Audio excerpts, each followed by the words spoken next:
Hello मेरे dear student, कैसे हैं आप सभी। आशा करता हूँ सभी फिट होंगे। प्यारे बच्चों, आज की वीडियो में हम लोग एक्सरसाइज 5.2 स्टार्ट करने वाले हैं, जिसमें मैं ज़्यादा से ज़्यादा क्वेश्चन कवर करने की कोशिश करूँगा। अगर आपने हमारे प्रीवियस वीडियोस नहीं देखे हैं, जहाँ पर मैंने आपको इंट्रोडक्शन कराया था कि किस तरीके से हम लोग nth टर्म जो है वो फाइंड कर सकते हैं और इससे रिलेटेड कैसे क्वेश्चन आते हैं, तो हमारे इंट्रोडक्शन वाला वीडियो आप जरूर देखिएगा, ताकि आपको फॉर्मूला वगैरह के बारे में अच्छे से समझ में आ जाए। और यहाँ पर हमारे पास जो मैं आगे की वीडियोस बनाऊंगा या जो मैंने पहले वीडियोस बनाए हैं, उनका लिंक तो आपको डिस्क्रिप्शन बॉक्स में मिल ही जाएगा। साथ ही जो हमने अपना ऐप लॉन्च किया है, जिसमें भी आपको गर्मी भर पूरे फ्री में कोर्स चल रहे हैं, तो वो ऐप भी आप जरूर से जरूर डाउनलोड कर लीजिए, ताकि आपका बेसिक कॉन्सेप्ट भी क्लियर हो जाए और आप लोग फ्री में भी पढ़ सको। तो 1 महीने फ्री में भी कोर्स चल रहा है, उसे जरूर डाउनलोड कीजिएगा, पूरे मई भर वो फ्री रहेगा। तो देखो यहाँ पर पहला क्वेश्चन क्या है, fill in the blank in the following table given that. A जो है यहाँ पर अपने को इस टेबल को फिल करना है, जहाँ पर ए, डी, एन और ए एन दिया हुआ है। ए का मतलब होता है फर्स्ट टर्म, जैसे कि मैंने आपको इंट्रो वाले पार्ट में बताया था। डी का मतलब होता है कॉमन डिफरेंस और ए एन का मतलब होता है nth टर्म, यानी कि जो भी हमारा उस श्रेणी में या फिर हमारा जो एपी चल रहा है, अरिथमेटिक प्रोग्रेशन जो चल रहा है, उसमें जो nth टर्म आएगा हमारे पास, उसको ही ए एन से रिप्रेजेंट किया जाता है। nth टर्म क्या होता है, ये मैंने आपको डिटेल में इंट्रोडक्शन में पार्ट में बताया था, फिर से बता देता हूँ। जैसे कि मान लो हमारा 2 है, 4 है, 6 है, 8 है, इस तरीके से एक एपी चल रहा है, तो हमारा फोर्थ वाले टर्म पे कौन आ रहा है, तो फोर्थ वाले टर्म पे हमारा 8 आ रहा है, यानी कि हमारा जो फोर्थ टर्म होगा वो 8 होगा, तो उसी को हम लोग एन से रिप्रेजेंट करते हैं। nth टर्म यानी कि एन का मतलब कोई भी नंबर हो सकता है, जैसे फोर्थ पूछ ले, थर्ड पूछ ले, सिक्स पूछ ले, सिक्स टर्म कौन सा है बताइए, तो वो मान लो सिक्स टर्म हमारा 12 होगा, तो ए एन का वैल्यू 12 कहलाएगा। ठीक है, अभी डिटेल में हम लोग सॉल्व करेंगे तो और अच्छे समझ में आएगा आपको। अब यहाँ पर हम लोग को ए, डी और एन का वैल्यू दिया हुआ है, यहाँ से ए एन का वैल्यू निकालना है, यहाँ पर डी गैप कर दिया है, तो सभी के सभी क्वेश्चन एक सिंपल फॉर्मूला से बनते हैं। आइए वो फॉर्मूला क्या है जल्दी समझते हैं। तो देखो, ये हमारा फॉर्मूला होता है। कभी भी अगर अपने को कोई भी टर्म निकालना हो किसी भी एपी का, तो हम लोग क्या करते हैं, वहाँ पर वो नंबर लिखते हैं। जैसे मान लो अपने को इस बार बोल रहा है कि आप लोगों को 8th वाला टर्म निकालना है, तो 8th वाला टर्म निकालने के लिए n के बदले में हम लोग 8 पुट करेंगे, और यहाँ से हमारा a का मतलब पहला टर्म होता है जो कि 7 दिया हुआ है, d का मतलब हमारा डिफरेंस होता है, कॉमन डिफरेंस, जो कि 3 दिया हुआ है, और अपने को an का वैल्यू चाहिए। ठीक है, an मतलब कि nth टर्म। ठीक है, nth टर्म यानी कि कौन सा टर्म, तो 8 वाला टर्म इस बार चाहिए। तो इसको हम लोग ऐसे लिखेंगे, an जिसका वैल्यू अपने को निकालना है इक्वल टू हो जाएगा हमारा 7 प्लस में n माइनस 1, तो 8 माइनस 1 हो जाएगा, क्योंकि 8 टर्म निकालना है, मल्टीप्लाई में d यानी कि 3 हो जाएगा। तो इसको आप लोग यहाँ से सॉल्व कीजिएगा, तो ये आपका बन जाएगा यहाँ से 7 प्लस में, एक सेकेंड यार कॉल क्यों आता है पढ़ाने समय, ये हो जाएगा हमारा 8 में 7 माइनस करके 7 इंटू 3, तो ये हो जाएगा 7 3 21, तो 7 प्लस 21 इक्वल टू 28। यानी कि ये जो हमारा श्रेणी दिया हुआ है, जो भी एपी दिया हुआ है, उसमें जो 8th टर्म होगा ना, वो हमारा 28 होगा। ये हो गया हमारा आंसर। कितना सिंपल था, लेकिन हर बार अपने को ए एन निकालने के लिए नहीं रहेगा ना, अभी हमारे पास आगे क्वेश्चन में कुछ अलग चीज़ें भी निकालने को दी हुई है। जैसे जो हमारा सेकंड क्वेश्चन है, यहाँ पर अपने को डी में दे दिया है ब्लैंक, यानी डी निकालना है, बाकी सारी चीज़ें हमें दे दी गई हैं। तो फॉर्मूला अपने को पता ही है, ए एन इक्वल टू होता है ए प्लस में एन माइनस 1 डी, ये फॉर्मूला है। ए एन का वैल्यू अपने को 0 दिया हुआ है, यहाँ पे 0 लिख लो। ए का वैल्यू माइनस में 18 दिया हुआ है, वो उतार लो। एन माइनस 1, तो एन हमारे पास 10 है, उसमें से -1 कर दो और यहाँ पे डी उतार दो, तो ये हमारा -18 है, इसको इधर ले। देखो अपने को डी की वैल्यू चाहिए ना, तो जो है सबको इधर ट्रांसफर करना पड़ेगा, तो -18 को इधर ले आओ, तो ये प्लस का 18 हो जाएगा, इक्वल टू साइड में ये हो जाएगा 9 का मल्टीप्लाई होकर के डी से 90। 9 कहाँ से समझ में आया ना, 10 में 7 माइनस होकर के 9 आया है। अब मेरे को डी की वैल्यू चाहिए, तो 9 को भी ट्रांसफर कर देंगे, तो 18 divide by 9 equal to d हो जाएगा। इसको कट करेंगे तो 2 इक्वल टू डी आएगा, या फिर आप लोग डी इक्वल टू 2 लिखो, दोनों एक ही बात होता है। तो डी की वैल्यू यहाँ से 2 निकल जाएगी। थर्ड वाले क्वेश्चन में हमें ए गैप कर दिया है, यानी ए की वैल्यू निकालनी है, तो फिर से भी फार्मूला लगाएंगे, A n equal to A plus में एन माइनस 1 डी। तो यहाँ से ए एन की वैल्यू अपने को -5 दी हुई है, वो उतार लो, ए की जगह पर ए ही रहने दो, प्लस में एन का वैल्यू अपने को दिया हुआ है 18, तो 18 माइनस 1 हो जाएगा, और डी का वैल्यू हमको -3 दिया हुआ है, तो ये हो जाएगा हमारा -5 इक्वल टू ए प्लस में हमारे पास यहाँ से हो जाएगा 17 का 3 से मल्टीप्लाई कर दो, तो यहाँ पर हमारे पास हो जाएगा 17 3 51, और ये प्लस में 17 रहेगा और माइनस का 3 है, इसीलिए हमारा ये कितना हो जाएगा। यहाँ पर ध्यान रखना कि भले मैंने माइनस का साइन लगा दिया है, लेकिन आपको इसको ऐसे ब्रैकेट में लिखना, क्योंकि ये माइनस में 3 नहीं है ना, ये डी जो हमारा ये मल्टीप्लाई में है, तो यहाँ पर ये मल्टीप्लाई हो रहा है, तो 17 3 51 होगा, माइनस में 51। अब हम लोग को इस माइनस को इधर ट्रांसफर कर देंगे ताकि ए की वैल्यू निकल जाए, तो ये हमारा -5 प्लस में 51 हो जाएगा इधर आकर के, उधर हमारे पास केवल ए बच जाएगा। अब इन दोनों को सॉल्व करोगे तो हमारा 46 इक्वल टू ए आ जाएगा, यानी ए की जो वैल्यू है वो 46 है। तो इस तरीके से आपको ये क्वेश्चन सॉल्व करना था। ये रहा फोर्थ क्वेश्चन, जहां आपको डराने के लिए यहाँ पर डेसिमल और नेगेटिव नंबर दिए हुए हैं, लेकिन डरने का बिल्कुल नहीं है, आराम से बनेगा। सेम फॉर्मूला लगाएंगे, a1 इक्वल टू हमारे पास हो जाएगा यहाँ पर a ब्रैकेट में a प्लस में n-1d। तो ये हो जाएगा हमारा an का वैल्यू है 3.6, तो यहाँ पर 3.6 कर लो। a का वैल्यू हमारे पास -18.9 है, तो वो उतार लो। n का वैल्यू ही अपने को निकालना है, तो n-1 लिखेंगे और d के बदले में भी 2.5 कर दो। पहले आप लोग इसको ट्रांसफर करो। सॉरी यार, मैं बार बार बीच में प्लस के साइन को क्यों छोड़ दे रहा हूँ, गलती से उड़ जा रहा है। इसको इधर ले आएंगे तो ये हमारा माइनस और इधर प्लस में हो जाएगा, तो 3.6 प्लस में हो जाएगा 18.9 इक्वल के उस साइड में n-1, इसको एज इट इज रहने दो 2.5, क्योंकि देखो डेसिमल से मल्टीप्लाई करेंगे तो हमारा n से मल्टीप्लाई होगा तो 2 बार आ जाएगा नंबर, तो n का अपने को निकालना है ना, तो हम लोग डायरेक्ट 2.5 को ट्रांसफर कर लेंगे, इधर मल्टीप्लाई में तो इधर आकर के डिवाइड में हो जाएगा।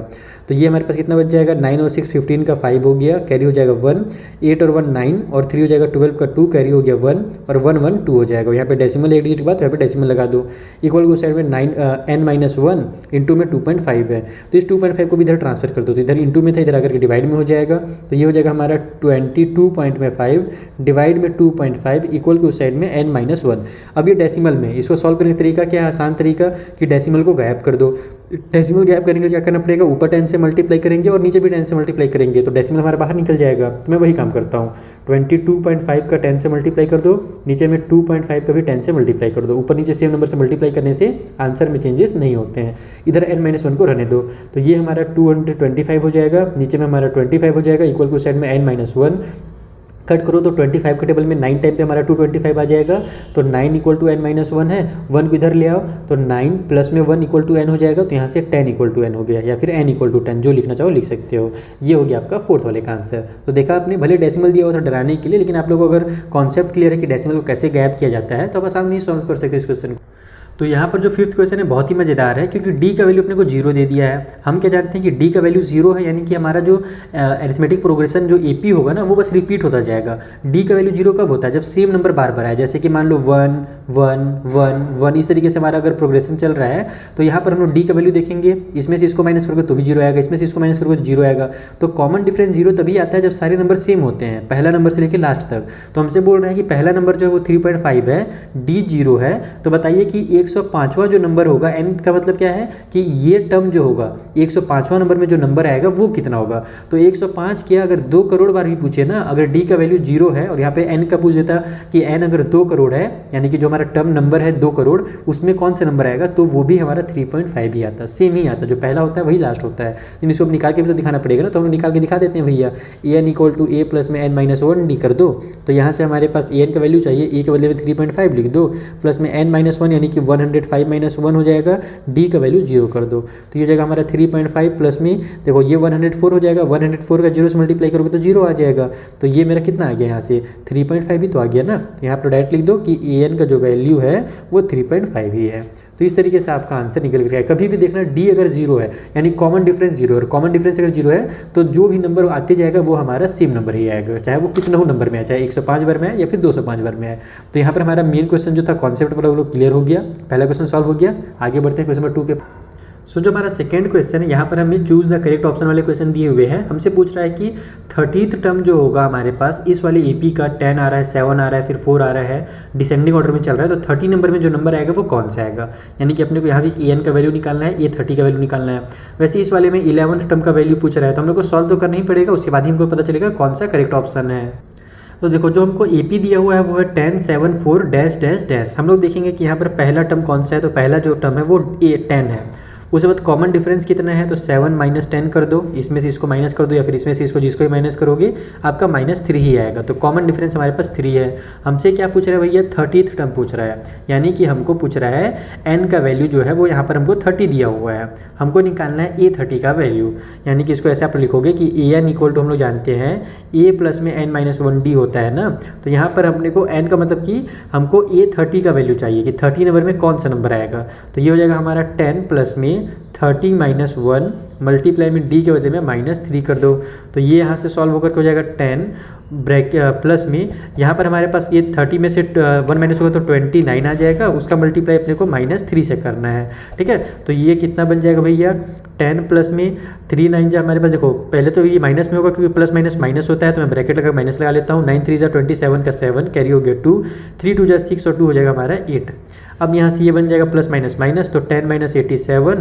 तो इसका मतलब कि अगर अपन 30th टर्म देखें यानी A30 का वैल्यू निकालें, देखो यहाँ पर 30 लिखने का मतलब है कि हम लोग 30th टर्म देख रहे हैं। एन का मतलब वही होता है ना कि जो भी टर्म अपने को निकालना है, तो वो कितना निकल गया हमारा -77 निकल गया। और ये कौन सा ऑप्शन में दिया हुआ है, तो ऑप्शन नंबर सी में -77 मुझे दिख रहा है साफ साफ, यानी कि सी वाला सही है। तो सेकंड वाले में हमको 3 फिर -1/2 एंड यहाँ पर हमें हम लोग को यहाँ पर प्लस का 2 दिया हुआ है, यानी कि ये सीक्वेंस चल रहा है। हमसे बोल रहा है कि पहला टर्म यहाँ पर -3 है, हमको निकालना है 11th टर्म, यानी कि n की वैल्यू 11 दी गई है, तो अपने को d निकालना पड़ेगा। d निकालने के लिए इसमें से इसको माइनस करो या फिर इसमें से इसको माइनस करो, कॉमन डिफरेंस सेम होता है। तो मैं 2 में से माइनस करूँगा 1/2 को, जो कि पहले से माइनस में दिया हुआ है। तो यहाँ पर ये मेरा क्या हो जाएगा माइनस माइनस प्लस 1/2 हो जाएगा। अब ये 2 2 जा 4 और प्लस 1 कर दो तो 5 आ जाएगा, डिवाइड बाई में 2, तो ये जल्दी निकल जाएगा। आप ऐसे भी कर दें तो भी इतना ही आता है, लेकिन इसमें मुझे आसान लगा ऐसे करना, तो कैसे भी निकाल सकते हो। अब अपने को निकालना है A11 का वैल्यू, तो A11 इक्वल टू हो जाएगा A प्लस में n-1d। तो यहाँ से हमारा A का वैल्यू -3 है, प्लस में n का वैल्यू हमको 11 बोला है, माइनस में 1, और d का वैल्यू हमारे पास 5/2 हो जाएगा। तो ये हो गया हमारा -3, ये माइनस होकर के हमारे पास यानी कि 11 में ये हो जाएगा 10, और 10 मल्टीप्लाइड 5/2 आ रहा है, तो हम लोग यहाँ पर 2 1 जा 2, 2 5 जा 10 इसको कट कर लेते हैं। तो ये हो जाएगा हमारा -3, और यहाँ पर प्लस में 5 5 जा 25। तो ये हम लोग जब सॉल्व करेंगे तो यहाँ से हमारा निकल कर क्या आ जाएगी ये 22, क्योंकि बड़े नंबर प्लस की साइन है तो प्लस की साइन के साथ, यानी कि इसका जो 11th टर्म होगा वो 22 निकल कर के आएगा। तो जो हमारा अगला क्वेश्चन है यहाँ पर फिर से वही है, बॉक्स वगैरह बना करके बोल रहा है कि बताइए जो मिसिंग में नंबर है ना इस बॉक्स में वो कितना होगा। ये जो हमें नंबर दिए हुए हैं वो हमारे AP वाले नंबर हैं, यानी अरिथमेटिक प्रोग्रेशन वाले हैं।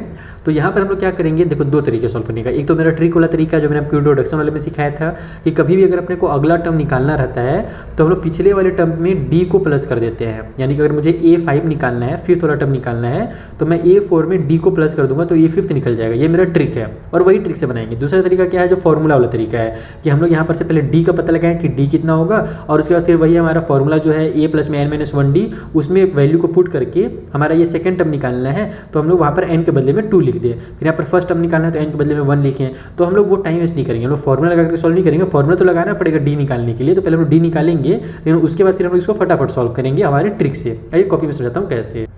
तो देखो यहाँ पर हम लोग D कैसे फाइंड करें। D फाइंड करने के लिए हम लोग को यहाँ पर पहला टर्म दिया हुआ है और ये थर्ड वाला नंबर का टर्म दिया हुआ है। ठीक है, ये प्रोग्रेशन तो आगे चल रहा होगा।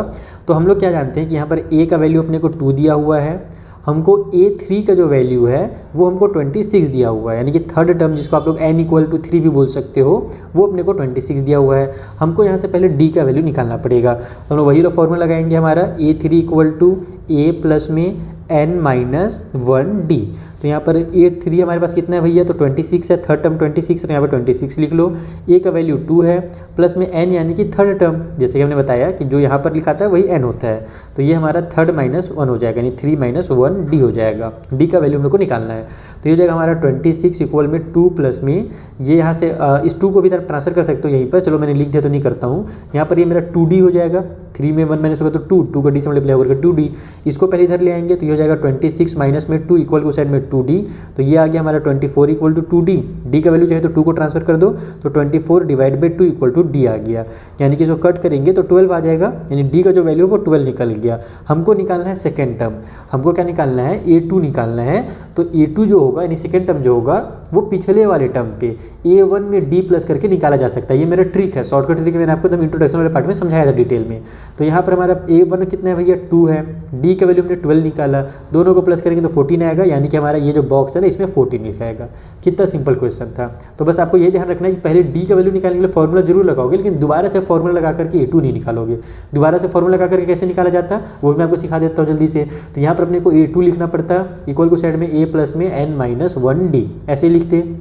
तो A2 के लिए हम लोग यहाँ पर, हमको अभी तो पता नहीं A2 कितना है, वो तुमको निकालना है। A के बदले में फिर 2 लिखते, n के बदले में हमारा a2 जो है वो सेकेंड वाला टर्म है, यानी कि ना इसे तो मैंने यहाँ पे 2 लिखा है, तो यहाँ पर 2 - 1 करते हैं और d का मल्टीप्लाई फिर से हम लोग यहाँ पर करते हैं यानी 12 को, तो ये हो जाता है हमारा 2 प्लस में यहाँ पर हमारे पास 2 1 जा 2, सॉरी 2 में से 1 माइनस होकर के 1, तो 12 में से 12 का 1 से मल्टीप्लाई करते हैं तो हमारा 12 आ जाता, तो यहाँ भी 14 आता। तो इसमें हम लोग अब डिटेल में फॉर्मूला लगा रहे हैं तो टाइम थोड़ा सा लग रहा है ना, भले थोड़ा सा सेकंड ही लग रहा है लेकिन लग तो रहा है, तो हम लोग को सेकंड भी वेस्ट नहीं करना है, हम लोग को ये फॉर्मूला से बनाना है, बाकी दोनों तरीके से आपका आंसर आ सकता है।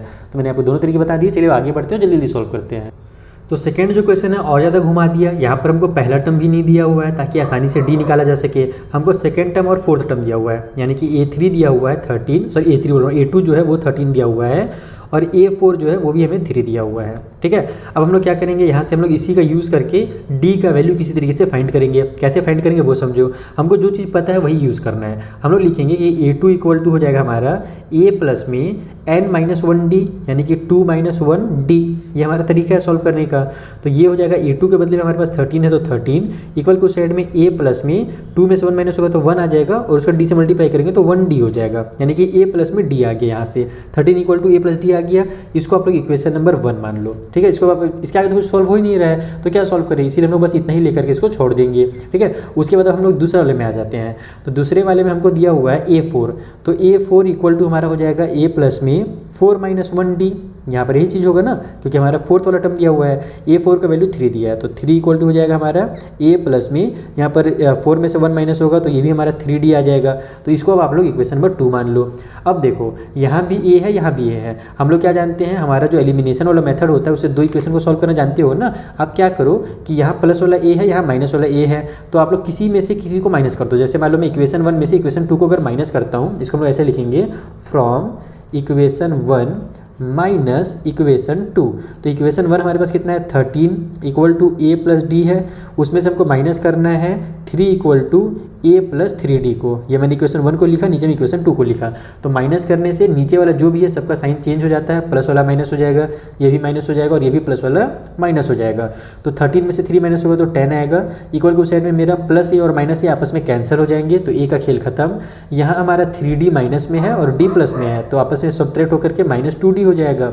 अब मुझे 2d की वैल्यू चाहिए ना, तो 2 को इधर ट्रांसफर कर देंगे। ओहो, dog is barking and I hate that sound too much, क्योंकि बहुत ज़्यादा नॉइज़ होता है, मुझे वीडियो में दिक्कत होता है। तो ये हमारा देखो -2 इधर आकर के डिवाइड में हो जाएगा, लेकिन माइनस साइन को हम लोग बीच में लिख सकते हैं, तो 2 1 जा 2 2 5 जा 10 हो जाएगा, यानी कि d का वैल्यू हमारे यहाँ से -5 आ गया।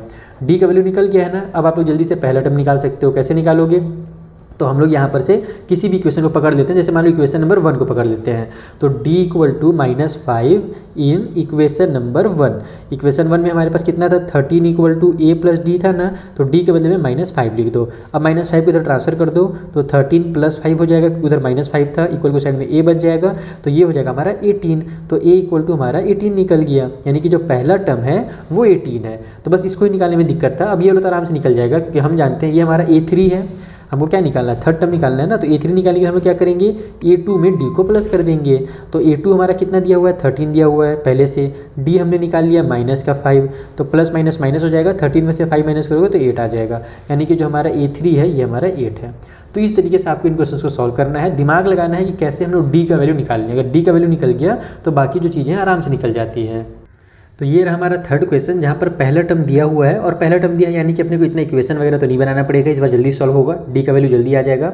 हम लोग लिखेंगे कि अपने को दिया हुआ है a1, यानी a का वैल्यू दिया हुआ है तो हम लोग इसी को यूज़ करेंगे। हमारे a1 निकालने के लिए, फर्स्ट टर्म निकालने के लिए हम लोग क्या करते हैं, हम लोग करते हैं a प्लस में n-1d, यही करते हैं। तो यहाँ से a का वैल्यू 5 हो जाएगा, प्लस में n यानी कि पहला टर्म, तो पहला में से 1 में से 1 माइनस हो जाएगा क्योंकि हम लोग यहाँ पर फर्स्ट टर्म देख रहे हैं ना, और मल्टीप्लाई d से कर देंगे, तो ये हो जाएगा हमारा 5। 1 में से 1 माइनस होगा तो अरे यार, लेकिन ये तो हमारे यहाँ से 0 आ जाएगा, इससे नहीं कर सकते। इससे अगर करेंगे तो 0 का d से मल्टीप्लाई होकर तो ये 0 बन गया ना, तो a1 तो हमारा फिर डायरेक्ट 5 ही आ जाएगा, यहाँ से हमारा a1 का वैल्यू 5 आ गया, तो ये काम नहीं कर सकते।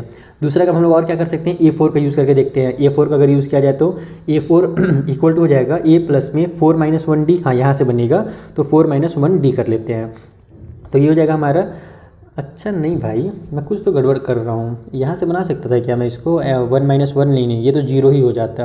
अगर पहला टर्म लूँगा तो जीरो को मल्टीप्लाई डी से करके तो खेल खत्म हो जाएगा। ठीक है, A4 का वैल्यू अपने को दिया हुआ है 9 बाई में 9 एंड 1/2 दिया हुआ है। तो इसको अगर आप सॉल्व करके लिखना चाहो तो ये हमारा 2 9 जा, या फिर चलो एक बार मैं यहाँ पे लिख ही देता हूँ 9 और 1/2 यहीं पे सॉल्व करता हूँ। ए के बदले में हमारे पास जो पहला टर्म है जो कि हमारे पास 5 है तो 5 उतार लो, प्लस में ये हो जाएगा हमारा 3D, 4 में से 1 माइनस होकर के 3 आएगा, उसे डी से मल्टीप्लाई करो 3D हो जाएगा। इसको देखो ऐसे सॉल्व करते हैं, 2 9 जा 18, 18 में 1 प्लस करोगे तो 19, तो 19/2 इक्वल टू हो जाएगा हमारा 5 प्लस में 3D। ऐसे इसको किया जाता है।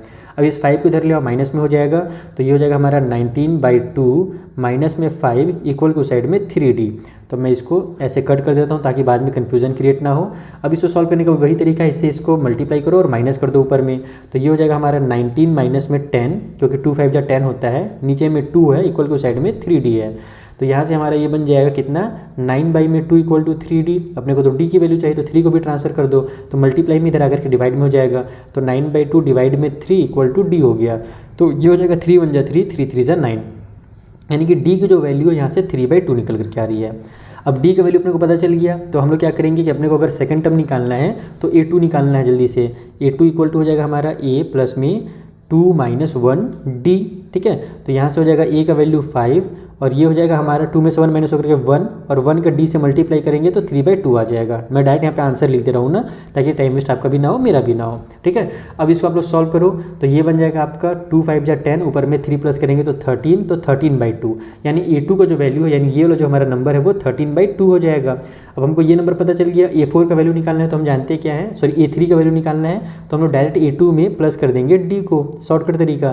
तो A2 हमने अभी देखा 13/2 है, उसमें D यानी कि 3/2 को प्लस कर दो, तो ये हमारा ऊपर में 16, नीचे में 2 आ जाएगा, और ये हमारा कट भी हो रहा है तो कट भी कर लेंगे, 2 1 जा 2, 2 8 जा 16, यानी कि हमारा जो थर्ड टर्म है वो 8 हो जाएगा। तो इस तरीके से आपको क्वेश्चन नंबर 3 को सॉल्व करना है। दिमाग देखो यहाँ पर थोड़ा सा मैंने जल्दीबाजी में इसे सॉल्व किया, इसीलिए गलत हो गया, नहीं तो आपको आराम से सॉल्व हो जाएगा। एग्जाम में आप लोग सोच समझ के सॉल्व कीजिएगा।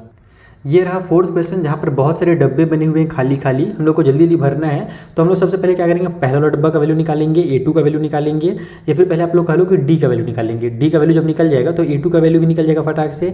A2 का वैल्यू निकालने के बाद फिर A3 A4 A5 सब निकल जाएगा। ठीक है, वैसे मैंने पिछले वाले क्वेश्चन में भी ना A2 निकालने के लिए मैंने फालतू में वहाँ पर फॉर्मूला लगाया था। हम लोग A1 + D करते तो भी हमारा A2 निकल जाता। कई बार क्या होता है ना, टीचर ज़्यादा शॉर्ट ट्रिक बनाते बनाते फिर लॉन्ग ट्रिक में उतर जाते हैं, तो वही मैंने पिछले वाले क्वेश्चन में कर दिया। कोई बात नहीं है, हम लोग यहाँ पर देखते हैं कि ये कौन सा टर्म है, तो 1 2 3 4 5 6, ये मेरा जो है 6th टर्म है। तो हम लोग लिखेंगे A6 हमको दिया हुआ है, इक्वल टू हो जाएगा हमारे पास A प्लस में n - 1D। ठीक है, A6 का वैल्यू अपने को 6 दिया हुआ है, A का वैल्यू अपने को -4 दिया हुआ है, प्लस में n - 1 तो 6 - 1 हो जाएगा, और यहाँ पर D का मल्टीप्लाई कर दो ताकि D का वैल्यू निकले हमारा। तो ये -4 इधर लाओगे तो +4 हो जाएगा, तो 6 + 4 इक्वल टू हो जाएगा 5D।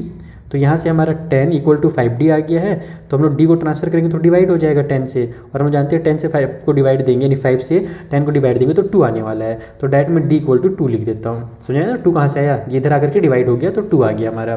तो D का वैल्यू 2 आ गया है। अब हम लोग सारे वैल्यूज़ को फटाफट निकालेंगे। जैसे देखो, अगर मुझे A2 निकालना है तो मैं फॉर्मूला इस बार नहीं लगाऊंगा, पिछले बार मैं फालतू में लगाया था। मैं A1 में D प्लस कर दूंगा।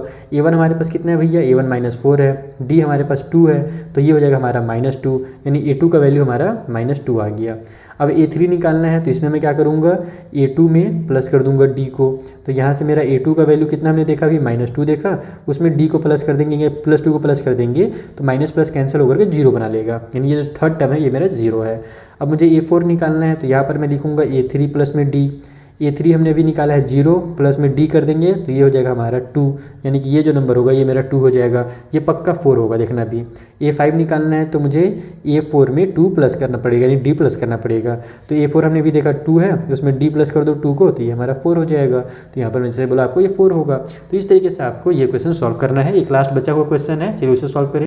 तो जो लास्ट क्वेश्चन है यहाँ पर भी हमको पहला वाला टर्म नहीं दिया हुआ है, पहला टर्म नहीं दिया है, यानी कि D का वैल्यू निकालने में थोड़ा सा स्ट्रगल करना पड़ेगा। स्ट्रगल मतलब कि थोड़ा सा लॉन्ग मेथड से बनेगा। अब ये हमको यहाँ पर A2 का वैल्यू दिया हुआ है तो हम लोग लिखेंगे A2 इक्वल टू हमारे पास है A प्लस में n - 1D होता है, यानी कि 2 - 1 और D हो जाएगा इस तरीके से। A2 का वैल्यू 38 है तो यहाँ पे 38 लिख लेंगे, इक्वल को साइड में A प्लस में 2 में से 1 माइनस होगा तो 1 आ जाएगा, और 1 का D से मल्टीप्लाई होगा तो D आ जाएगा। ये हमारा पहला इक्वेशन बन गया। अगेन दोबारा से अब हमारे पास ये वाला टर्म दिया हुआ है, कौन सा है भैया, 1 2 3 4 5 6, यानी कि ए 6 का वैल्यू दिया हुआ है। तो ये हो जाएगा हमारा ए प्लस में 6 माइनस 1d। तो यहाँ से हो जाएगा ए 6 का वैल्यू -22 इक्वल के उस साइड में ए प्लस में ये हो जाएगा हमारा 6 में से 1 माइनस होकर के 5d। ठीक है, अब आप लोग इसको इक्वेशन नंबर 2 मान लो, यहाँ पर से इसको सॉल्व कर लो फिर से पहले की तरह, यानी कि इक्वेशन 1 में से इक्वेशन 2 को माइनस कर दो। तो मैं यहाँ पर भी लिख देता हूँ ताकि जब मैं नोट्स बनाऊँ बच्चों को समझ में आए कि फ्रॉम इक्वेशन 1 माइनस में इक्वेशन 2 किया जा रहा है। तो यहाँ हमारे पास 38 इक्वल के उस साइड में ए प्लस डी, ये मेरा इक्वेशन 1 है, उसके नीचे इक्वेशन 2 को उतार लो मैं, -22 इक्वल के उस साइड में ए प्लस में 5d है, ये इक्वेशन 2 हो गया। माइनस करेंगे तो सारे चेंज हो जाते हैं साइन, माइनस वाला प्लस हो जाता है, प्लस वाला माइनस हो जाता है, और ये भी प्लस वाला माइनस हो जाएगा। तो ये दोनों तो अब मेरे प्लस में हो गए, दोनों को ऐड कर दो, 8 और 10 हमारा 0 हो जाएगा, और यहाँ पर कैरी हो गया 1, तो ये 5 और 1 6 हो गया। इक्वल के उस साइड में ये प्लस माइनस कैंसिल हो जाएंगे, ये हो जाएगा हमारे पास -d, यानी -5d है और ये प्लस का d है, तो यहाँ पर हमारे पास माइनस का 4d हो जाएगा। अब मुझे d की वैल्यू चाहिए तो 4 को ट्रांसफर कर दो, तो 60 डिवाइड बाई हमारा -4 इक्वल टू d हो गया। तो यहाँ से 4 1 जा 4, 4 2 जा 6, 4 2 6 बोल रहा हूँ यार, यहाँ पर भी 4 1 जा 4 होगा, 2 आगे जाएगा तो 4 5 जा 20 हो जाएगा, और यहाँ पे ये माइनस की साइन भी लग जाएगा क्योंकि माइनस प्लस माइनस होता है, यानी कि d का जो वैल्यू है वो -15 आ गया। अब d का वैल्यू आ गया है ना, तो फटाफट सारे क्वेश्चन को हम लोग सॉल्व करेंगे। सबसे पहले तो पहला टर्म हमारे पास निकालना है, तो फर्स्ट टर्म के लिए हम लोग को पता ही क्या करना पड़ेगा। यहाँ जो हमारे पास छोटा सा इक्वेशन है, कौन वाला, ये वाला, उसमें हम लोग डी की वैल्यू पुट कर देंगे। तो डी इक्वल टू हमारे पास -15 इन, या फिर आप लोग इस तरीके से नहीं भी करना चाहो तो इसको ट्रांसफर करके भी कर सकते हो, लेकिन एक ही बतिया पड़ेगा, तो यहीं पर मैं सॉल्व कर लेता हूँ। D equal to -15 in equation number 1, तो ये हो जाएगा हमारा 38 इक्वल टू साइड में ए प्लस में -15, इसको इधर ले आओ तो प्लस हो जाएगा, माइनस वाला प्लस हो जाएगा, तो 38 + 15 इक्वल टू ए आ गया। तो यहाँ से दोनों को ऐड करेंगे तो 13 का 3 कैरी हो गया 1, ये हो जाएगा 5, यानी कि 53 इक्वल टू ए आ गया। पहला जो टर्म है वो 53 है। अब ये वाला टर्म कितना होगा भैया, तो इसके लिए हम लोग क्या करेंगे, पिछले वाले में डी को प्लस कर देंगे।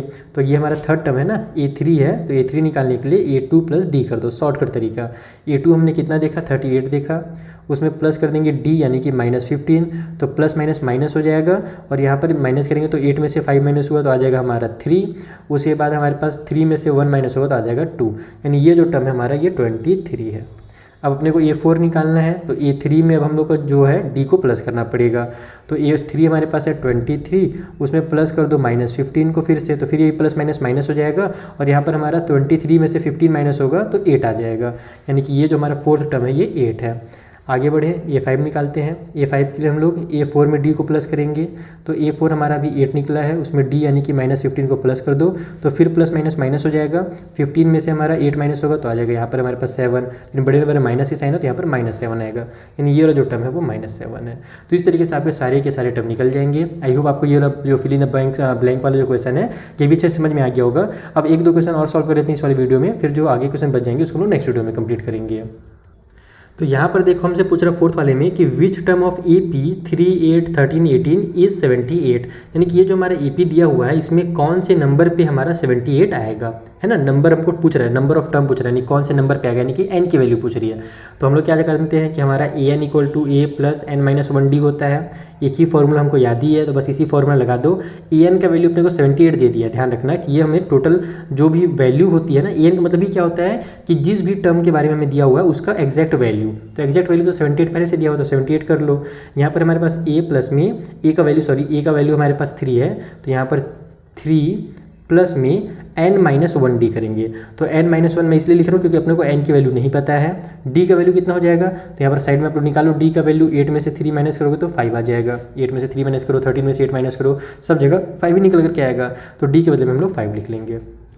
पहले इस 3 को इधर लेकर के आ जाओ, तो ये हो जाएगा 78 माइनस में 3 इक्वल टू उधर n-1d, तो ये हो जाएगा हमारे पास यहाँ से 75, अरे d क्यों लिख रहा हूँ मैं, 5 तो आ गया है ना। तो अब ये मैं जो मल्टीप्लाई में 5 है उसको भी मैं इधर ही ले आता हूँ, तो डिवाइड में 5 हो जाएगा, इक्वल के उस साइड में n-1 बचेगा, तो 5 1 जा 5, 5 1 जा यहाँ पर हो जाएगा हमारे पास 5, 2 आगे गया तो 5 5 जा 25, तो यहाँ से हमारे पास 15 इक्वल टू n-1 आ रहा है, तो n की वैल्यू निकालने के लिए इस 1 की तरफ ट्रांसफर कर दो, तो 15 प्लस में 1 इक्वल टू n हो जाएगा, यानी कि n का जो वैल्यू है वो 16 है, यानी कि इस वाली AP में जो 78 है वो 16 नंबर पे आएगा, ये इसका फाइनल आंसर होता है। तो देखो जो लास्ट क्वेश्चन है इस वीडियो के लिए, फिफ्थ वाला क्वेश्चन, वो भी एकदम सिमिलर है फोर्थ की तरह ही। यहाँ पर बोल रहा है कि find the number of terms, बताइए कि कौन से कितने टर्म्स होंगे वहाँ पर और in each of the following APs. यहाँ पर देखो अपने को लास्ट टर्म दे दिया गया है, एन का वैल्यू 205 दे दिया गया, फर्स्ट टर्म दे दिया है, यहाँ पर भी हमको फर्स्ट और लास्ट टर्म दे दिए गए हैं। हमको पूछ रहा है कि टोटल टर्म्स जो होंगे एन जो होगा टोटल यहाँ पर ना वो कितने होंगे, आइए पता करते हैं। तो देखो ये मेरा एपी है, अब इसमें कितने टर्म है ये पता करने के लिए मैं क्या करूँगा, मैं ये देखूंगा कि जो लास्ट वाला नंबर हमारे पास है ना ये कौन से टर्म पे आ रहा है। जो लास्ट वाला नंबर जिस भी टर्म पे आएगा इसका मतलब कि टोटल उस एपी में उतने ही टर्म होंगे। जैसे पिछले वाले क्वेश्चन में हमने देखा था कि 78 हमको पता करना था कौन से टर्म पे आ रहा है, तो 78 हमने पता किया कि 16th टर्म पे आ रहा है। अगर हमसे ये कहा देता कि 78 जो है वो लास्ट टर्म है तो हम लोग समझ जाते हैं कि इस एपी में टोटल 16 टर्म है। उसी तरीके से यहाँ पर 205 जो वो हमारा लास्ट टर्म है, तो इसमें कितने टर्म होंगे वो जानने के लिए हम लोग वही काम करेंगे। हम लोग देखेंगे ए का वैल्यू 7 है, उसके बाद हमारे पास क्या बोलते हैं डी का वैल्यू कितना भैया, तो 13 - 7 इक्वल टू हमारे पास 6 आ जाएगा। और जो ए एन है लास्ट वाला जो टर्म है हमारे पास वो टोटल 205 है, ठीक है, लास्ट वाला टर्म। तो अब यहाँ से फिर हम लोग वही करेंगे, मान लेते हैं लास्ट टर्म हमारा n है तो हमारा A n equal to A plus में n-1d फॉर्मूला लग जाएगा। तो यहाँ से ए एन का वैल्यू 205 हमको पता है पहले से, ए का वैल्यू 7 है, n-1d के बदले में 6 कर लो, 7 की तरफ ट्रांसफर कर दो तो 205 में से 7 माइनस होगा तो हमारे पास आ जाएगा 198 आ जाएगा, ठीक है। 25 में से 7 मैंने माइनस कर दिया डायरेक्ट। इधर मेरे पास n-1 मल्टीप्लाई में 6 पहले से है, 6 को भी ट्रांसफर करेंगे तो डिवाइड में आ जाएगा, तो 198 divide by 6 equal to n-1 हो जाएगा। कट कर लो, 6 3 जा 18, 1 आगे गया तो फिर 6 3 जा 18, तो 33 इक्वल टू n-1 आ गया। तो यहाँ से इसको इधर ले जाएंगे तो प्लस में हो जाएगा, 33 में प्लस 1 होगा तो 34 हो जाएगा, यानी n की जो वैल्यू वो 34 है। यानी कि ये जो 205 है ना ये 34 नंबर पे आ रहा है, और अगर ये 34 नंबर पे आ रहा है इसका मतलब कि टोटल इस वाले एपी में 34 टर्म्स हैं। तो इस तरीके से आप लोग लास्ट में स्टेटमेंट वगैरह बना करके लिख सकते हो। इसका जो सेकंड क्वेश्चन है उसे सॉल्व करें। तो सेकंड वाले में ये एपी हमें दिया हुआ है जहाँ पर ए का वैल्यू तो साफ साफ 18 दिख रहा है, डी का वैल्यू थोड़ा सा फाइंड करना पड़ेगा। डी का वैल्यू अच्छा ए एन का वैल्यू भी अपने को दिया हुआ है, लास्ट वाला जो टर्म है वो -47 है, ये भी लिख लो। डी का वैल्यू मैं इसमें से इसको माइनस कर देता हूँ, तो 13 में से मैं माइनस कर देता हूँ 15 एंड 1/2 को। तो ये हमारा कैसे बनेगा, 13 माइनस में इसको हम लोग सॉल्व करेंगे तो ये हो जाएगा 15 2 30 और ऊपर में हो जाएगा 1, तो 31 डिवाइड बाई 2। अब ये 13 हमारा बीच हवा में लटक रहा है, ध्यान रखना। तो फिर हम लोग क्या करेंगे, इसका फिर से इससे मल्टीप्लाई करेंगे, तो ये हो जाएगा हमारा 13 2 26 माइनस में 31 डिवाइड बाई में 2, तो ये हो जाएगा यहाँ से हमारा -5/2। तो डी का वैल्यू -5/2 है। अब हम लोग सॉल्व करेंगे जैसे पहले वाले क्वेश्चन में सॉल्व किया था हमने कि ए एन इक्वल टू हमारा ए प्लस में n-1d होता है, तो ए एन का वैल्यू हमारे पास -47 है। ए का वैल्यू हमने देखा कितना भैया 18 है, तो 18 उतार लो, प्लस में n-1 और डी का वैल्यू हमने देखा -5/2 है। तो यहाँ से हम लोग इसको ट्रांसफर करेंगे इधर, तो ये मेरा इधर प्लस में इधर आकर के माइनस में हो जाएगा, तो -47 और -18 दोनों ऐड हो जाएंगे आपस में, तो हो जाएगा हमारे पास 15 का 5 कैरी हो गया 1 4 और 1 5 और 1 6 हो गया। तो यहाँ से यानी कि -65 आ जाएगा जब इधर ये ट्रांसफर होगा, तो इक्वल को साइड में हमारे पास n-1 मल्टीप्लाई में -5/2 बचे रहेगा। अब इसको भी इधर ले आओ तो ये हमारा ऊपर नीचे हो जाएगा, यानी कि -65 रहेगा, मल्टीप्लाई में मेरा ऊपर में 2 हो जाएगा और नीचे में -5 हो जाएगा। इक्वल को साइड में n-1 बचेगा, पहले तो माइनस से माइनस कैंसिल, 5 1 जा 5, ऊपर में 5 का टेबल 13 टाइम पढ़ेंगे तो 65 आता है। अब 13 का 2 से मल्टीप्लाई कर दो तो 26 हो जाएगा।